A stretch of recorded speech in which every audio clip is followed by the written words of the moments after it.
먼저요. 밤사이에 들어오는 소식 중에 손 변호사님. 네. 덴마크 법원이 정유라에 대해서 한국으로 보내기로 결정했다. 이런 내용이 들어와 있습니다, 지금. 네, 그렇습니다. 우리나라 검찰이 덴마크에 정유라 씨가 범죄를 범하였으니 우리나라로 보내달라라고 하는 범죄인 인도 청구를 했고요. 네네. 여기에 대해서 그 덴마크 검찰이 이미 한국 송환 결정을 했습니다. 네. 그런데 여기에 대해서 정유라 씨가 잘못됐다 결정이라고 네. 하면서 법원에 소송을 제기했고요. 아하. 그 소송에 대한 결과가 어제 처음으로 나온 것인데요. 네네. 일단 그 정유라 씨 측의 주장을 받지 않았습니다. 네. 즉 한국으로 소환하는 것이 맞다라는 그런 판단을 한 것인데요. 네. 일단 우리나라 대한민국 법은 물론이거니와 덴마크 법에 따르더라도 네. 범죄인을 우리나라로 즉 외국으로 보내는 요건을 충족한다고 본 것입니다. 네. 즉 지금 정유라 씨가 받고 있는 우리나라에서 혐의가 금융 관련된 부정행위도 있고요. 또 대리 시험 관련된 부분도 있고 여러 가지가 있습니다. 이런 것들이 덴마크 법에 따르더라도 장기 1년 이상의 징역이나 금고에 처할 수가 있다. 네. 따라 덴마크 법에 따르더라도 우리나라로 보내는 요건이 충족된다라고 네. 본 것이고요. 또한 우리나라에서 이미 체포영장이 발부돼 있습니다. 아하. 이런 것을 볼 때 충분히 범죄를 범하였다고 판단할 요건은 된다라고 네. 한 것이기 때문에 법원에서도 정유라 씨의 송환을 이제 명했는데 네. 하지만 또 정유라 씨가 여기에 대해서 또 불복을 했습니다. 아하. 항소했기 때문에 재판이 다시 한번 위로 올라가서 아하. 고등법원에서 또 한 번의 재판을 거쳐야만 합니다. 아하. 배 교수님, 지금 보면요. 덴마크 올보르 지방법원이 그런 판결을 했습니다. 정유라 사건은 정치적 사건이 아니다. 애초 이 국내에서는요. 덴마크 법원이 혹시라도 이 사안을 정치적 사안으로 보면 어떻게 하나 하는 우려가 있었는데 일단 정치적 사건이 아니라고 일단 규정을 하고 있습니다. 네네. 지금 이제 정유라 씨는 계속해서 자신을 정치적 희생양으로 몰아가고 네네. 그래서 이번 사건의 성격을 정치적 사건이다. 네. 그래서 지난번에 한국의 특검도 정치 특검이다. 이렇게 정유라 씨 측에서 변호인을 통해서 공격을 했지 않습니까? 그렇지만 이제 방금 변호사님도 말씀하셨지만은 덴마크 지방법원에서 이번 사건의 성격에 대해서 이번 사건은 정치적 사건이 아니고 네. 두 가지 사건이다. 하나는 금융비리, 네. 그러니까 부정 사건이고 또 하나는 학사 문제 이대. 그 부패 사건이다. 이 두 네. 가지를 분명하게 얘기를 했고요. 그러면 이제 앞으로 이 정유라 씨 측에서 어떻게 대응을 할 것인가 이 부분이 네. 굉장히 중요한데 제가 볼 때는 2심에 항소를 했고 또 3심까지 간다는 그런 네. 얘기 아닙니까? 그래서 대법원까지 가겠고 이번에 또 이제 변호인을 통해서 정치적 망명을 신청하지 않겠다. 이렇게 입장을 밝혔지만은 제가 볼 때는 만약에 3심에서도 유죄가 확정이 판결이 나고 이제 송환 결정이 나면 네. 제가 볼 때는 정치적 망명을 신청할 것 같습니다. 네. 왜냐하면 이제 지난번에 세월호 관련해서 유병헌 씨 딸이 네. 정치적 망명을 신청을 해가지고 네. 국제인권재판소에서 지금 그게 계속 받아들여져 가지고 지금까지 안 들어오고 있지 않습니까? 제가 볼 때는 그래서 종합적으로 말씀드리면은 이번 5월 이전에 선거 대선 이전에 정유라 씨가 한국에 들어오기는 것은 좀 불가능하다 이렇게 네. 전망을 합니다. 보면요. 덴마크도 혹시 손 변호사님 덴마크도 3심제인가요? 네, 그렇습니다. 덴마크도 3심제. 네. 그러면 일단 우리로 치면 대법원까지 갈 것 같긴 합니다. 그런데 이 실장님께 여쭤볼까요?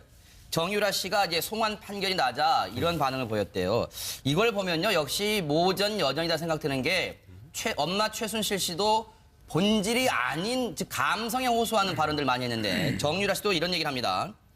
전 남친도 한국으로 가버렸고 어린 아들을 돌봐줄 사람이 없는데 어떻게 하냐. 언제까지 보모에게 맡길 수도 없는데. 아니 송환 판결하고 지금 이거하고 무슨 상관이 있다고 이런 얘기를 합니까? 일단 지난번에도 아이와 관련해서 아마 재판부에 네. 호소를 한 걸로 압니다. 그러니까 검찰이 이 기소를 했을 때 네.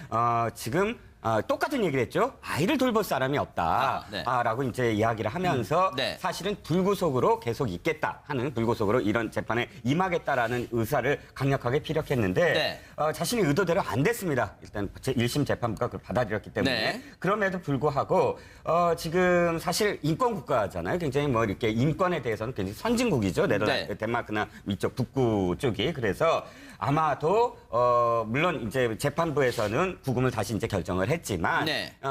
다시 한번 이제 호소함으로써 네. 아이를 완전히 케어할 수 있는 돌볼 수 있는 그런 이 상황으로 네. 유도를 한다거나 네. 그건 이제 국내 언론용이에요. 사실 제가 보기에는 이 국내 언론에 일단 계속 의사를 한번 타진해 보는 게 아니냐. 지금 배 의원께서는 아마 그렇게 말씀을 하셨는데 대법원까지 가는 게 아니냐 네. 하는 생각이 약간 다릅니다. 네. 그러니까 대법까지 가느냐 안 가느냐의 중요한 부분은 네. 자신이 돌아왔을 때 한국에 돌아왔을 때 지금 어머니가 받고 있는 재판에 어떤 영향을 미칠 수 있느냐가 네. 중요한 것 같거든요. 아하. 그렇기 때문에 한국에서 지금 이 3개월 특검의 어떤 어떤 그 결과가 3개월 만에 나와야 되잖아요. 최순실의 어떤 재판 결과가. 물론 이제 병합 심리를 하면 그러니까 박 전 대통령과 병합 심리를 하면 더 늦어질 수도 있지만 1심 판결이 나고 또 최순실 씨가 의도한 대로 재판이 진행이 되고 있다. 네. 그렇다면 확실히 정유라 씨가 다시 돌아올 수도 있는 가능성이 있다는 거죠. 네. 사실 정유라 씨가 지금 관련된 부분은 학사 비리인데 네. 이대와 관련한 그런 1심 재판이 어떤 결과에 나오느냐에 따라서 네. 정유라 씨는 돌아와서 사실상 검찰과 한번 딜을 해볼 수 있는 어느 정도의 그런 여지가 있지 않느냐. 네. 그런 가능성을 아이와 함께 아이에게 핑계를 대면서 네. 귀국의 타진을 한번 또 해보는 게 아니냐 이렇게 또 보여집니다. 장진영 대변인께 여쭤볼까요? 변호사 출신이기도 하시니까 지금 정유라 씨의 변호사가 그런 얘기를 합니다. 이게 듣기에 따라서는 뭐 협박 비슷한 발언이기도 해요. 뭐라고 하냐면 정유라 씨는 한국 정부 당국이 아이를 볼 수 있게 해준다고 보장해주면 한국에 갈 의사가 있다. 이런 조건부 지금 얘기를 하고 있습니다. 이게 보기에 따라서는 협박 아니에요? 이 협박으로 들리시나요? 일단 저는 변호사 출신이 아니라 변호사입니다. 네. 지금. 네. 네. 근데 이제 정유라 씨가 이런 얘기를 한 거는 지금이 처음이 아니고 네. 덴마크에서 체포될 때부터 계속 이런 얘기를 해왔었습니다. 네. 한국에 들어오지 못하는 이유, 들어오기 싫은 이유도 바로 이 아이 얘기를 네. 계속 했었던 거고 덴마크에서 계속 재판도 받고 이렇게 하고 싶다라는 것도 덴마크는 이제 그 아이를 그 구치소에 있으면서도 같이 있을 네. 수 있기 때문에 이제 그렇다 이렇게 얘기를 하고 있거든요. 그래서 네. 저는 이거를 뭐 이렇게 협박했다 이렇게 보기보다는 네. 정유라 씨가 범죄인이고 네. 우리가 지탄을 하고 있긴 하지만 또 엄마인 것도 맞죠. 그래서 그 엄마 입장에서는 아이에 대한 그 최순실 씨도 얼마나 끔찍하게 정유라 씨 생각합니까? 네. 지금 생각해 보면 최순실 씨가 특검에 출두하면서 네. 민주주의 특검이 아닙니다 이렇게 외쳤잖아요. 네. 그런데 그 메시지를 저는 이 정유라 씨가 덴마크 법원에서 이걸 활용했으면 좋겠다. 그런 어떤 소재로 제공한 것 아니냐 네. 이런 생각이 들어요. 왜냐하면 이건 정치적 망명 사건이다라고 계속 정치적인 사건이다라고 주장을 하기 때문에 그런 연장선상에서 네. 우리가 이걸 보면 어떨까 이런 생각도 듭니다. 네. 정유라 씨 네. 아이 관련해서 좀 말씀을 한 가지만 드리고 싶은데요. 네네. 지금 정유라 씨가 덴마크 법원에서 한 이야기 또는 그 전에 아이를 우리나라에서 뭐 구치소에서 양육할 수 있으면 언제든 오겠다 하는 게 규정상 허용될 수가 없습니다. 왜냐하면 네. 우리나라 그 형집행법이라고 하죠. 형의집행 및 수용자의 처우에 관한 법률에 따르면 자신이 낳은 아이를 18개월 되기 전에는 요건을 충족하면 구치소 안에서도 양육할 수가 있어요. 그런데 18개월을 넘을 경우에는 불가능합니다. 그런데 덴마크에서 재판받으면서 네. 벌써 몇 개월 전이죠. 생후 19개월입니다라고 스스로가 말한 적이 있습니다. 그렇다면 이미 우리나라에서 유아를 양육할 수 있는 요건을 이미 넘었거든요. 네. 그렇다면 아무리 이제 아이를 키우기 위해서 이렇게 모정이 있어서 이야기한다 한들 우리나라 규정상 허용되지 않는 것이죠. 네, 백 교수님. 네네.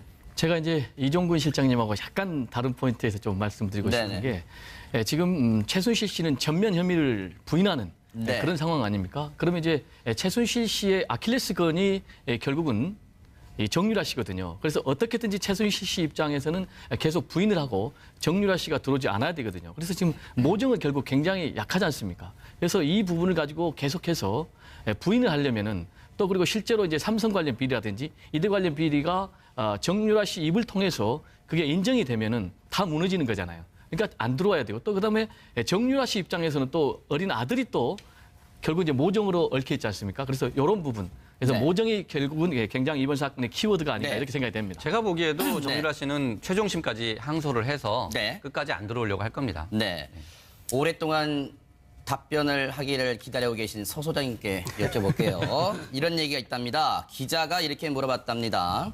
덴마크 법원이 최종적으로 한국 송환을 결정하면 덴마크의 정치적 망명을 추진하겠느냐 이렇게 물어봤더니 정유라 왈 덴마크 정부의 망명 추진할 생각이 없다. 이 말을 곧이곧대로 믿을 수 있을까요?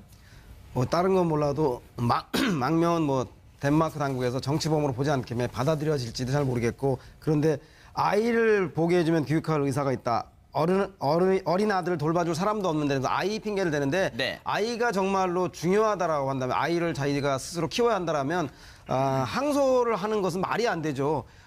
덴마크 당국에서는 지금 정유라 씨가 석방을 요구했지만 재판부가 받아들이지 않았거든요. 그럼 항소하고 재항소해서 대법원까지 갈 때까지는 지금 격리시설에서 유치될 가능성이 되게 높은데 그럼 아이는 사회복지사가 지금 그 의회에서 관리되고 양육하는 사람이 뭐 보육하는 사람이 키우는지 모르겠으나 결국 아이를 본인이 키울 수 없는 상황을 항소를 통해서 계속적으로 이어나가는 것들을 보면 정유라 씨가 정말 아이를 생각하는 건 아니다. 단지 한국에 돌아오는 것을 그 시간을 늦추기 위한 돌아오고 싶지 않아서 하는 것이 더 큰 게 아닌가. 즉 아이를 볼모로 네. 한국 귀국을 오히려 더 본인이 막고 있다는 생각이 들고요. 그리고 아하. 본인이 아이 사랑은 뭐 엄마로서 이해할 수 있지만 한국에 보다 더 많은 엄마들이 정유라 씨의 입시 비리 문제 때문에 많은 상처를 주고 있지 않았습니까? 또 본인의 문제 때문에 박근혜 전 대통령이 탄핵되고 파면되고 구속에 이르기까지 상당 부분이 정유라 씨 관련된 특혜 지원이 상당히 많았습니다. 그렇다면 본인이 이 최순실 게이트에 대해서 진상규명에 적극 협조하고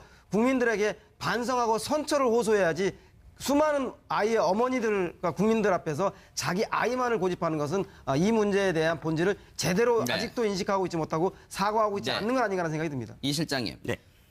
정유라 씨가 엄마 최순실 씨와 박근혜 전 대통령 사이에 대해서도 얘기를 한 부분이 주목이 가는데 뭐라고 했냐면 자신이 어려서부터 아버지, 어머니가 그분과 일을 아마 그분이 이제 박근혜 전 대통령 얘기를 하는 것 같아요. 부하 직원이었을 뿐이지 그렇게 이용하고 하는 사이는 아니었다. 친구든 동료든 두 분이 어떤 얘기를 나눴고 어떤 상황이 전달되는지 모른다. 아니 자기 입으로 잘 모른다면서 왜 이런 얘기를 꺼냅니까 지금? 그게 이제 배 교수님이 말씀하신 그 포인트예요. 네. 돌아오면 아마도 핵폭탄이 될 것이다. 검찰로 봤을 때 무슨 얘기냐면 정확하게 지금 사실 정유라 씨가 해야 될 대답은 나는 모릅니다. 예요. 그래야지만 어머니도 구할 수 있고 자기도 이 관련이 없어야 돼요. 네. 그런데 아는 거예요. 지금 내용은 사실 어머니를 도와주려고 하는 내용 같은데 그런 것 같아요, 네. 보시죠. 부하 직원이었다. 그러니까 네. 시녀 같은 아하. 아직을 돌보고 이렇게 네. 시키는 대로 했다. 네. 이용하고 절대로 어머니가 대통령을 이용하지 않았다. 아하. 내 친구든 동료든 어떤 얘기를 나눴고 전달됐는지는 모른다. 자기 뒷부분은 네. 사실 별 도움이 안 돼요. 아하. 어머니한테. 네. 진짜 어머니한테도 묻고 앞에 부분이 결정적이에요. 그게 핵심인가요? 왜냐하면 네. 안다는 거거든요. 자, 어떤 관계? 네. 부하 직원이라는 사실을 판단하게끔 하는 부분을 내가 인지하고 있다라고 지금 시인하고 있어요. 네. 그러니까 이 부분은 만약에 돌아와서 검찰이 그래 부하 직원이었니? 네. 하고 물어보면서 하나씩 다시 추궁을 하고 하면 일관된 어떤 이야기가 안 나올 수도 있어요. 그러니까 아하. 이게 지금 사실은 정유라나 최순실이나 사실 핵폭탄이라는 모녀 사이라는 게 이런 점에서 허점이 드러난다는 거죠. 네. 모른다고 했었어야 될 걸 아하. 안다라고 얘기하면서 네. 사실은 도와주지 못하고 있다. 정반대의 어떤 역할을 네. 하고 있다는 겁니다. 건에 대해서는 굉장히 선진국이죠. 네덜란드, 네. 덴마크나 이쪽 북구 쪽이. 그래서 아마도 물론 이제 재판부에서는 구금을 다시 이제 결정을 했지만 네. 다시 한번 이제 호소함으로써 네. 아이를 완전히 케어할 수 있는 돌볼 수 있는 그런 이 상황으로 네. 유도를 한다거나 네. 그건 이제 국내 언론용이에요. 사실 제가 보기에는 이 국내 언론에 일단 계속 의사를 한번 타진해 보는 게 아니냐. 지금 배 의원께서는 아마 그렇게 말씀을 하셨는데 대법원까지 가는 게 아니냐 네. 하는 생각이 약간 다릅니다. 네. 그러니까 대법까지 가느냐 안 가느냐의 중요한 부분은 네. 자신이 돌아왔을 때 한국에 돌아왔을 때 지금 어머니가 받고 있는 재판에 어떤 영향을 미칠 수 있느냐가 네. 중요한 것 같거든요. 아하. 그렇기 때문에 한국에서 지금 이 3개월 특검의 어떤 그 결과가 3개월 만에 나와야 되잖아요. 최순실의 어떤 재판 결과가 물론 이제 병합 심리를 하면 그러니까 박 전 대통령과 병합 심리를 하면 더 늦어질 수도 있지만 1심 판결이 나고 또 최순실 씨가 의도한 대로 재판이 진행이 되고 있다. 네. 그렇다면 확실히 정유라 씨가 다시 돌아올 수도 있는 법에 따르더라도 장기 1년 이상의 징역이나 근고에 처할 수가 있다. 네. 따라 덴마크 법에 따르더라도 우리나라로 보내는 요건이 충족된다라고 네. 본 것이고요. 또한 우리나라에서 이미 체포영장이 발부돼 있습니다. 아하. 이런 것을 볼 때 충분히 범죄를 범하였다고 판단할 요건은 된다라고 네. 한 것이기 때문에 법원에서도 정유라 씨의 송환을 이제 명했는데 네. 하지만 또 정유라 씨가 여기에 대해서 또 불복을 했습니다. 아하. 항소했기 때문에 재판이 다시 한번 위로 올라가서 아하. 고등법원에서 또 한 번의 재판을 거쳐야만 합니다. 아하. 배 교수님 지금 보면요. 덴마크 올보로 지방법원이 그런 판결을 했습니다. 정유라 사건은 정치적 사건이 아니다. 애초 이 국내에서는요. 덴마크 법원이 혹시라도 이 사안을 정치적 사안으로 보면 어떻게 하나 하는 우려가 있었는데 일단 정치적 사건이 아니라고 일단 규정을 하고 있습니다. 네네. 지금 이제 정유라 씨는 계속해서 자신을 정치적 희생양으로 몰아가고 네네. 그래서 이번 사건의 성격을 정치적 사건이다. 네. 그래서 지난번에 한국의 특검도 정치 특검이다. 이렇게 정유라 씨 측에서 변호인을 통해서 또 혹시 손 변호사님 덴마크도 3심제인가요? 네, 그렇습니다. 덴마크도 3심제. 네. 그럼 일단 우리로 치면 대법원까지 갈 것 같긴 합니다. 그런데 이 실장님께 여쭤볼까요? 정유라 씨가 이제 송환 판결이 나자 이런 반응을 보였대요. 이걸 보면요, 역시 모전 여전이다 생각드는 게 엄마 최순실 씨도 본질이 아닌 즉 감성에 호소하는 발언들 많이 했는데 정유라 씨도 이런 얘기를 합니다. 전 남친도 한국으로 가버렸고 어린 아들을 돌봐줄 사람이 없는데 어떻게 하냐. 언제까지 보모에게 맡길 수도 없는데. 아니 송환 판결하고 지금 이거하고 무슨 상관이 또 이런 얘기를 합니까? 일단 지난번에도 아이와 관련해서 아마 재판부에 네. 호소를 한 걸로 압니다. 그러니까 검찰이 이 기소를 했을 때 네.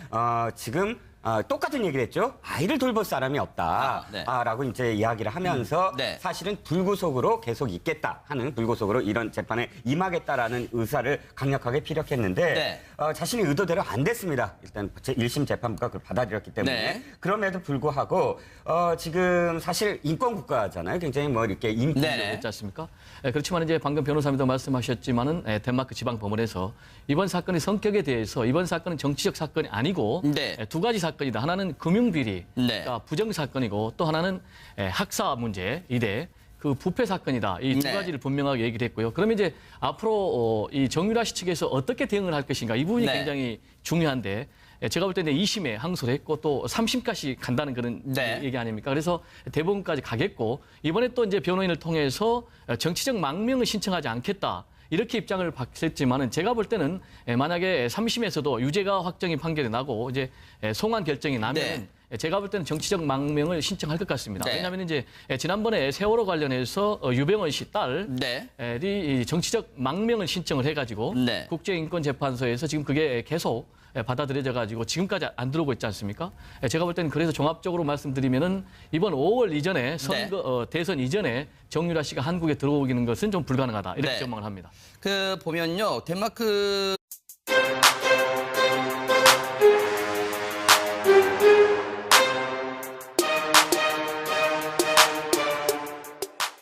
자, 먼저요, 밤사이에 들어오는 소식 중에, 자, 손 변호사님. 네.